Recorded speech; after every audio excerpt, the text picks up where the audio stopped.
These include one very senior al-Qaeda leader who received medical treatment in Baghdad this year and who has been associated with planning for chemical and biological attacks.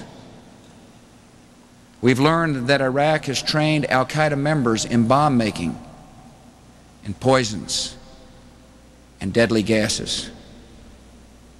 And we know that after September the 11th, Saddam Hussein's regime gleefully celebrated the terrorist attacks on America. Iraq could decide on any given day to provide a biological or chemical weapon to a terrorist group or individual terrorists. Alliance with terrorists could allow the Iraqi regime to attack America without leaving any fingerprints. Some have argued that confronting the threat from Iraq could detract from the war against terror. To the contrary, confronting the threat posed by Iraq is crucial to winning the war on terror. When I spoke to Congress more than a year ago, I said that those who harbor terrorists are as guilty as the terrorists themselves. Saddam Hussein is harboring terrorists and the instruments of terror, the instruments of mass death and destruction, and he cannot be trusted. The risk is simply too great that he will use them or provide them to a terror network.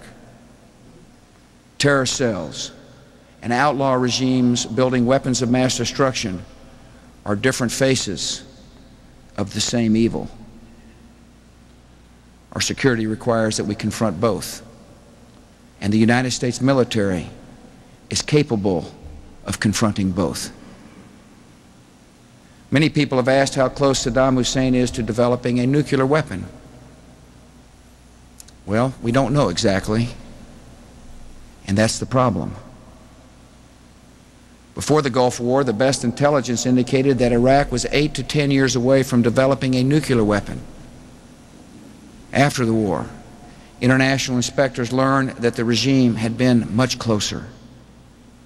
The regime in Iraq would likely have possessed a nuclear weapon no later than 1993. The inspectors discovered that Iraq had an advanced nuclear weapons development program, had a design for a workable nuclear weapon, and was pursuing several different methods of enriching uranium for a bomb. Before being barred from Iraq in 1998, the International Atomic Energy Agency dismantled extensive nuclear weapons-related facilities, including 3 uranium enrichment sites. That same year, information from a high-ranking Iraqi nuclear engineer who had defected revealed that despite his public promises, Saddam Hussein had ordered his nuclear program to continue. The evidence indicates that Iraq is reconstituting its nuclear weapons program. Saddam Hussein has held numerous meetings with Iraqi nuclear scientists, a group he calls his nuclear mujahideen, his nuclear holy warriors. Satellite photographs reveal that Iraq is rebuilding facilities at sites that have been part of its nuclear program in the past. Iraq has attempted to purchase high-strength aluminum tubes and other equipment needed for gas centrifuges, which are used to enrich uranium for nuclear weapons. If the Iraqi regime is able to produce, buy, or steal an amount of highly enriched uranium a little larger than a single softball, it could have a nuclear weapon in less than a year. And if we allow that to happen, a terrible line would be crossed. Saddam Hussein would be in a position to blackmail anyone who opposes his aggression. He would be in a position to dominate the Middle East. He would be in a position to threaten America. And Saddam Hussein would be in a position to pass nuclear technology to terrorists. Some citizens wonder, after 11 years of living with this problem, why do we need to confront it now? And there's a reason. We have experienced the horror of September the 11th. We have seen that those who hate America are willing to crash airplanes into buildings full of innocent people. our enemies would be no less willing. In fact, they would be eager to use biological or chemical or a nuclear weapon. Knowing these realities, America must not ignore the threat gathering against us. Facing clear evidence of peril, we cannot wait for the final proof, the smoking gun that could come in the form of a mushroom cloud. As President Kennedy said in October of 1962, neither the United States of America nor the world community of nations can tolerate deliberate deception and offensive threats on the part of any nation, large or small. We no longer live in a world, he said, where only the actual firing of weapons represents a sufficient challenge to a nation's security to constitute maximum peril. Understanding the threats of our time, knowing the designs and deceptions of the Iraqi regime, we have every reason to assume the worst, and we have an urgent duty to prevent the worst from occurring. Some believe we can address this danger by simply resuming the old approach to inspections and applying diplomatic and economic pressure. Yet this is precisely what the world has tried to do since 1991. The UN inspections program was met with systematic deception. The Iraqi regime bugged hotel rooms and offices of inspectors to find where they were going next. They forged documents, destroyed evidence, and developed mobile weapons facilities to keep a step ahead of inspectors. 8 so-called presidential palaces were declared off limits to unfettered inspections.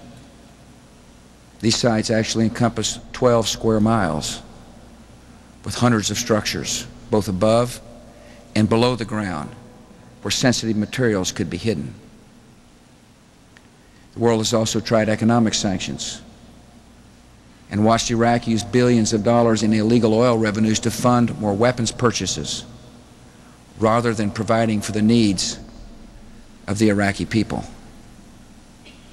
The world has tried limited military strikes to destroy Iraq's weapons of mass destruction capabilities, only to see them openly rebuilt, while the regime again denies they even exist. The world has tried no-fly zones to keep Saddam from terrorizing his own people. And in the last year alone, the Iraqi military has fired upon American and British pilots more than 750 times. After 11 years during which we have tried containment, sanctions, inspections, even selected military action, the end result is that Saddam Hussein still has chemical and biological weapons and is increasing his capabilities to make more. And he is moving ever closer to developing a nuclear weapon. Clearly, to actually work, any new inspections, sanctions, or enforcement mechanisms will have to be very different. America wants the UN to be an effective organization that helps keep the peace. And that is why we are urging the Security Council to adopt a new resolution setting out tough, immediate requirements. Among those requirements, the Iraqi regime must reveal and destroy, under UN supervision, all existing weapons of mass destruction. To ensure that we learn the truth, the regime must allow witnesses to its illegal activities to be interviewed outside the country. And these witnesses must be free to bring their families with them, so they are all beyond the reach of Saddam Hussein's terror and murder. And inspectors must have access to any site at any time without preclearance, without delay, without exceptions. The time for denying, deceiving, and delaying has come to an end. Saddam Hussein must disarm himself, or for the sake of peace, we will lead a coalition to disarm him. Many nations are joining us in insisting that Saddam Hussein's regime be held accountable. They are committed to defending the international security that protects the lives of both our citizens and theirs.